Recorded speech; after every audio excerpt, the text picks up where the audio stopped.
এইটো হ'ল অসমৰ সৰ্বপ্ৰথম মছজিদ আৰু আজি 90 কিলোমিটাৰ চাইকেল চলাম। চাইকেল দি আহিছোঁ, বিশ্বাস হোৱা নাই নেকি? ইয়াৰ পৰা আকৌ বহুত মজা লাগিছে। আৰু বান্দৰ চাওক, বান্দৰ।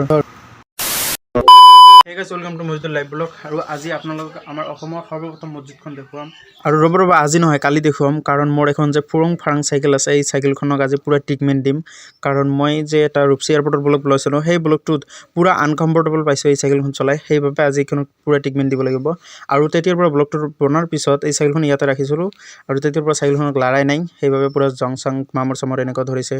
আৰু এই নিজে নিজে ট্ৰিটমেণ্টৰ বাবে সাজু হৈছে। কি বেটা হয়নে? আৰু মেইন প্ৰব্লেমটো হৈছে ব্ৰেক। যদি ব্ৰেক ভালকৈ কাম নকৰে তেনেহ'লে চাইকেল চলাওঁতে কোনো মজা নাই। সেইবাবে আজি পূৰা ব্ৰেক লগাই লওঁ। হেণ্ডেল পাইপ কভাৰ দুটা লগাব লাগিব, কাৰণ তেতিয়া বহুত ঠাণ্ডা লাগে। সেইবাবে এইবিলাক টাচ কৰিব নোৱাৰি। এতিয়া চাইকেলখনক বজাৰত লৈ যাওঁ, লগতে চিংৰা, পুৰি, লাৰু, দাৰু। গাইজ দাৰু নহয় চৰি, এনে কৈছোঁ। মুখতে ওলাইছে। যিকোনো নহওক গাইজ, যদি আপোনালোকে খাব বিচাৰে তেনেহ'লে মোৰ ইনষ্টাগ্ৰামত যাই আপোনালোকে কমেণ্ট কৰক বা মেছেজ কৰক। গতিকে আপোনালোকক খাব পাৰিব। লিংক ভিডিঅ' ডিছক্ৰিপশ্যনত আপোনালোকে পাই যাব। আৰু আমাৰ বজাৰৰ বিখ্যাত ৰুহুল গেৰেজতে চাইকেলখন ঠিক কৰি বুলিছে। সেইবাবে ঢেপৰাই আজি মোৰ চাইকেলখন ভাল কৰোঁতে ৰাতি কৰি পেলালে। এই ঢেপৰা কি চাই আছোঁ? এতিয়া টোপনি যাওঁ, সেইবাবে গুড নাইট। এতিয়া কালি লগ ধৰিছোঁ, কালি। আজিৰ বাবে গুড নাইট। ৰ'ব লাইটটো অফ কৰা নাই। এতিয়া লাইটটো অফ কৰিলোঁ।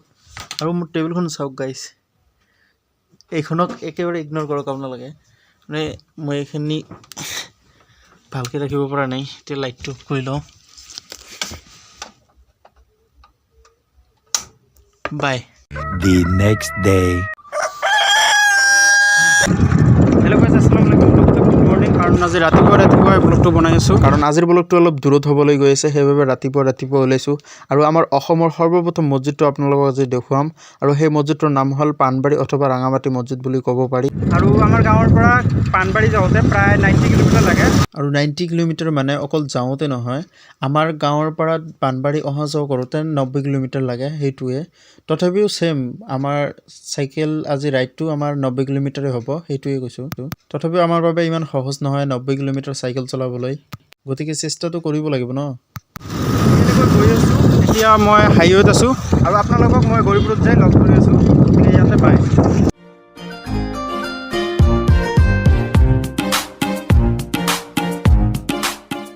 আৰু এইখন হ'ল গৌৰীপুৰ চৌৰংগী মোৰ। এইখনত সদায় এনেকৈ নন ষ্টপ ট্ৰেফিক জাম হৈ থাকে।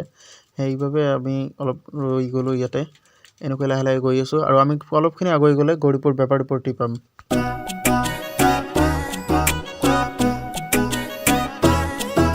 আৰু এইখিনি হ'ল গৌৰীপুৰ বেপাৰী পট্টি। আমাৰ পাণবাৰী যাবলৈ হ'লে আমাৰ লেফ্ট ছাইডে যাব লাগিব, সেইবাবে আমি লেফ্ট ছাইডে গৈ আছোঁ। আৰু এইফালে হ'ল ধুবুৰী। এইফালে আজি নাযাওঁ, বেলেগ এদিন যাম। আৰু এতিয়া আমি গৌৰীপুৰ মাৰ্কেটত আহি পালোঁ। এতিয়া আমি এই গৌৰীপুৰ মাৰ্কেটৰ ভিতৰত সোমাম। ইয়াতে এটা চাৰ্ট কিনিব লাগিব মোৰ। আৰু মাৰ্কেটৰ ভিতৰত সোমালোঁ যিহেতু, আৰু আপোনালোকেও মাৰ্কেটৰ দৃশ্যখিনি অলপ দেখুৱাওঁ।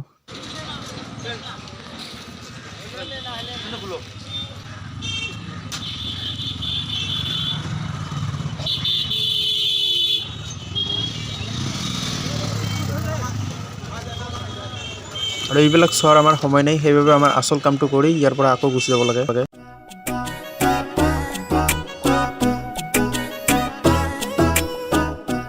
আৰু এইখন বজাৰত এটা চাৰ্ট কিনি লৈ আকৌ আমি ৰেডি হ'ম পাণবাৰী যাবলৈ।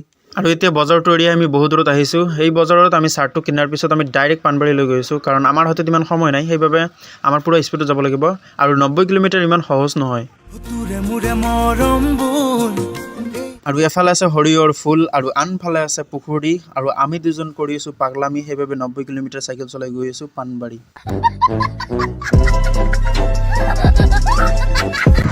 আৰু কৈছে আপোনালোকে যদি আপোনালোকৰ মৰম আশীৰ্বাদ দিয়ে তেনেহ'লে আমি ধুবুৰী ডিষ্ট্ৰিক্টখন যে আছে এইখন গোটেইখন এক্সপ্ল'ৰ কৰি আপোনালোকক দেখুৱাম। আৰু এইটো চাৰ্ট মই এতিয়া কিনিলোঁ।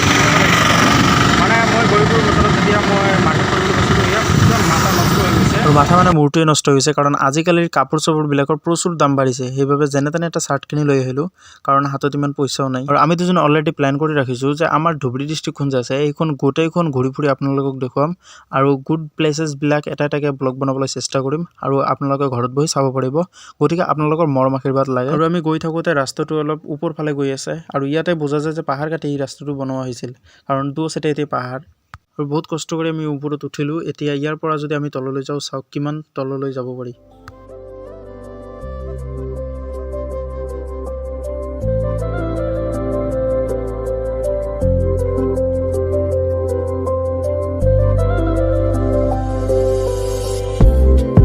আৰু এতিয়া আমি পানবাৰী মছজিদৰ ওচৰত আহি পালোঁ। চাওক মছজিদৰ যে 3টা গম্বুজ আছে সেই 3টা ইয়াৰ পৰা দেখা যায়। এই 3টা গম্বুজ হয়। এতিয়া আমি অলপখিনি আগুৱাই গ'লে আপোনালোকক ভিতৰত সোমাই ভালকৈ দেখুৱাব পাৰিম। ফাইনেলি এতিয়া পানবাৰী মছজিদৰ কাষত আহি পালোঁ। এইটো হ'ল পানবাৰী মছজিদ। ইয়াতে এটা ৰাস্তা দিছে, এইটো দি নাযাওঁ। এতিয়া এইখন দি মেইন গেট যিখন এইখন দি যাম।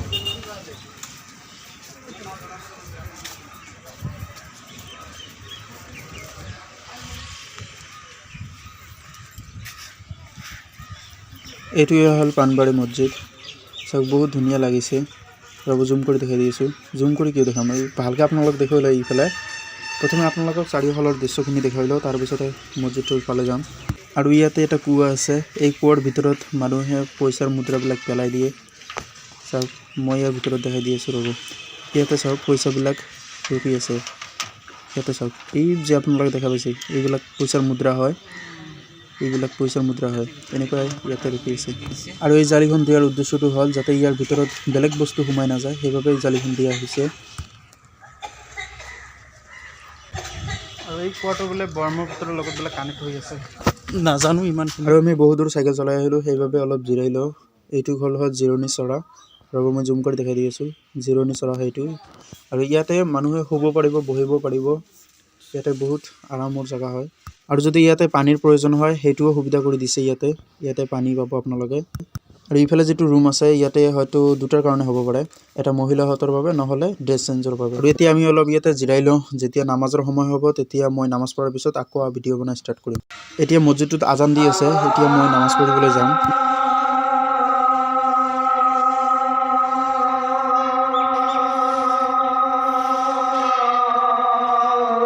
ঘৰৰ পৰা টুপি অনা নাই, সেইবাবে টুপি এটা কিনি ল'লোঁ। এতিয়া আমি মছজিদটোত নামাজ পঢ়িম, সেইবাবে উজু কৰিব লাগিব। আৰু উজু কৰিবৰ বাবে বেলেগ এটা সুবিধা কৰি দিছে।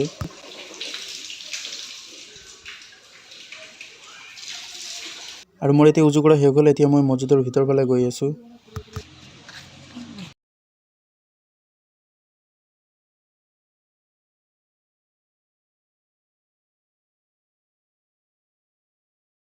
আৰু বহুত দূৰ চাইকেল চলোৱাৰ পিছত এতিয়া আমি ফাইনেলি আহি পালোঁ।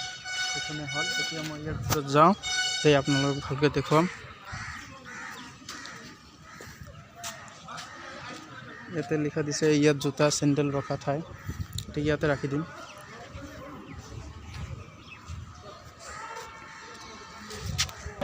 আৰু এইটোৱে হ'ল অসমৰ সৰ্বপ্ৰথম মছজিদ, পানবাৰী অথবা ৰাঙামাটি মছজিদ। আৰু এই মছজিদটো বহুত ধুনীয়া লাগিছে, কাৰণ মই ইয়াতে নিজে আহি ইয়াতে নিজে চাই আছোঁ, সেইবাবে মোক বহুত ধুনীয়া লাগিছে। আৰু আপোনালোকে কেমেৰাত চাই আছে, নাজানো কেনেকুৱা লাগিছে আপোনালোকক।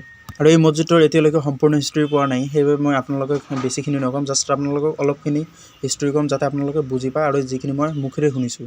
চাওক মই যদি ওচৰৰ পৰা চাওঁ, ইয়াতে চাওক আজিলৈকে কোনো ৰং চং এনেকুৱা কৰা হয় নাই। যিখিনি মানে পুৰণি কালৰ যিখিনি ৰং আছে সেইখিনিয়ে আছে, বগাই আছে। আৰু শুক্ৰবাৰ দিনা ইয়াতে প্ৰচুৰ মানুহ হয়, সেইবাবে এইখিনি দিছে। আৰু আমি শুক্ৰবাৰ দিনা অহা কথা আছিল, শুক্ৰবাৰ দিনা আমাৰ চাইকেলখন নষ্ট আছিল, সেইবাবে আমি আহিব নোৱাৰিলোঁ। আৰু আজি শনিবাৰ।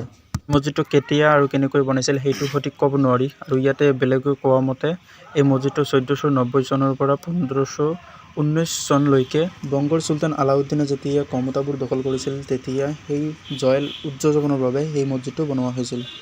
এইখিনি কথা মই এইখন ঠাইৰ মানুহৰ মুখেৰে শুনিলোঁ, সেইবাবে আপোনালোকক কৈ দিলোঁ। আৰু এইখিনি মই সঠিক নাজানো। আৰু আমি যিটো ৰাস্তা দি আহিলোঁ এইটো ৰাস্তা হয়, এইটোতে আমি ইয়াতে আহিছোঁ। এই মছজিদটো এৰি থৈ গৈছিল, আৰু তেতিয়া এজন মানুহে বহুতদিন এইটো পৰি আছিল। তাৰপিছত এজন মানুহে যেতিয়া ইয়াতে গৰু ৰখাবলৈ আহিছিল, বহুত কিন্তু জংঘল আছে ইয়াতে। আৰু তেতিয়া ইয়াৰ ওপৰফালৰ গম্বুজকেইটা যে আছে এইটো এটা দেখা পাইছিল, আৰু তেতিয়াৰ পৰা বহুত হুলস্থুল লাগি গৈছিল।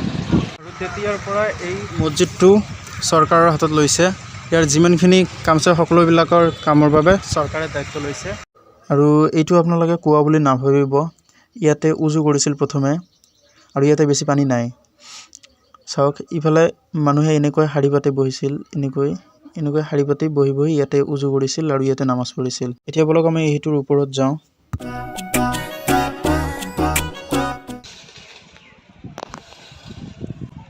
বহুত মজা লাগিছে। এটা তলাত উঠিছোঁ আৰু এটা তলা আছে ওপৰত। ইয়াতে হেৰু আই দিয়া। ইয়াৰ পৰা আকৌ বহুত মজা লাগিছে, কাৰণ ওপৰৰখিনি চাব পাৰিছোঁ। আৰু এতিয়া বলক আমি ভিতৰৰ ফালে সোমাই চাওঁ। বাহিৰৰ পৰা বহুতখিনি চালোঁ, এতিয়া ভিতৰৰ ফালে আপোনালোকক ভালকৈ দেখুৱাওঁ।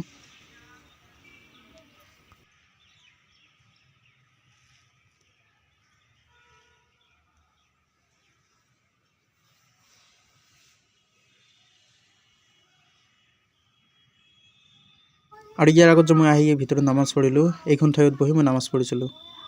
আৰু ইফালে হিৰো ভিডিঅ' বনাই আছে। আৰু এই গম্বুজকেইটা চাওক, বাহিৰৰ পৰা চালে মানে ইমানখিনি বুজা নাযায় আৰু ভিতৰত সোমাই চালোঁ বহুত ওখ হয় এইটো।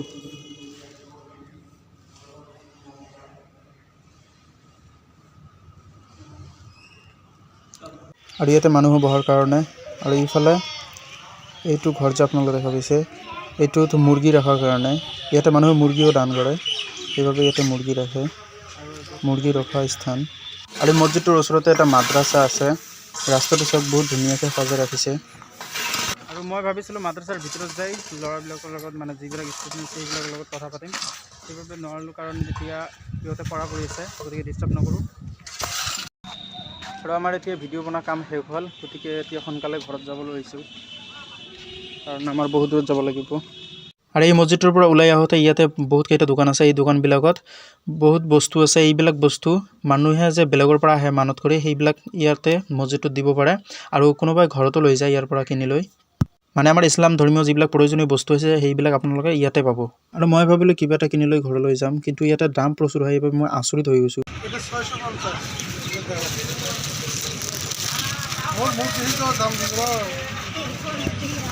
আৰু শেষত মোৰ তাজবি এখন বহুত ভাল লাগিল, সেইবাবে ল'বলৈ বাধ্য হ'লোঁ। বহুত ভাল লাগিছে এইখন মোৰ, সেইবাবে ল'লোঁ। আৰু চাইকেল দি আহিছোঁ, বিশ্বাস হোৱা নাই নেকি? চাইকেল। আৰু চাচাজনে প্ৰথমে বিশ্বাসে কৰা নাছিল যে আমি চাইকেল দি ইমান দূৰলৈকে আহিছোঁ। যেতিয়া আমি ভিডিঅ' ক্লিপকেইটা দেখালোঁ মোবাইলৰ পৰা, তেতিয়া আমাক বিশ্বাস কৰিলে আৰু বিশ্বাস কৰাৰ লগতে আচৰিতো হৈ গ'ল কাৰণ আমি যে ইমান দূৰলৈকে চাইকেলেৰে আহিছোঁ সেইবাবে। আৰু মই চাউণ্ডটো ডাউন কৰিছোঁ কাৰণ ইয়াতে বহুত চিঞৰ বাখৰ। আৰু আপোনালোকে যে এই মছজিদটোত আহে তেনেহ'লে এই চাচাটোৰে প্ৰথমে লগ পাব আপোনালোকে, কাৰণ ৰাস্তাৰ কাষতে আছে, সেইবাবে আপোনালোকে এই চাচাজনক লগ পাব। আৰু চাচাজনৰ লগত কথা পাতি বহুত ভাল লাগিল। আৰু ইফালে চাওক চাহৰ বাগিচা আছে। আৰু আমি যেতিয়া গৈছিলোঁ তেতিয়া এইবিলাক দেখা নাছিলোঁ, এতিয়া আহোঁতে আমি চাহৰ বাগিচা তাৰপিছত বান্দৰ দেখা পালোঁ। আৰু এতিয়া জাষ্ট আমি গৌৰীপুৰ এৰি আহিলোঁ আৰু ইয়াতে আমাৰ 4টা বাজি গ'ল, নাজানো আৰু কিমান সময় লাগিব, সেনেকৈ গৈ আছোঁ, গতিকে ৰাতিও হ'ব পাৰে। চাওক এতিয়া একেবাৰে আন্ধাৰ আন্ধাৰ যেন লাগিছে।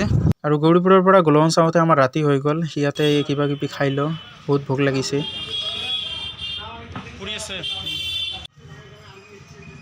আৰু আমি এতিয়া পুৰি চিঙৰা এইবিলাক খালোঁ। এতিয়া ঘৰৰ বাবে লাড্ডু কেইটা ল'লোঁ, কাৰণ ঘৰত মা দেউতা ভাই ভণ্টি আছে, সেইবাবে ল'লোঁ। আৰু এতিয়া চাইকেল লৈ ডাইৰেক্ট ঘৰলৈ যাব লাগিব। আৰু এতিয়া ফাইনেলি ঘৰৰ কাষতে আহি পালোঁ। এইখিনি আমাৰ গাঁৱৰ বৰ্ডাৰ হয়, BSF বৰ্ডাৰ, গতিকে হয়তো কিবা দেখা পোৱা নাযায় কেমেৰাত। এতিয়া ঘৰত আহি পালোঁ, গতিকে আজিৰ ভিডিঅ'টো ইয়ালৈকে আছিল। যদি আপোনালোকক ভাল লাগিছে তেনেহ'লে লাইক শ্বেয়াৰ কমেণ্ট কৰি দিব পাৰোঁ।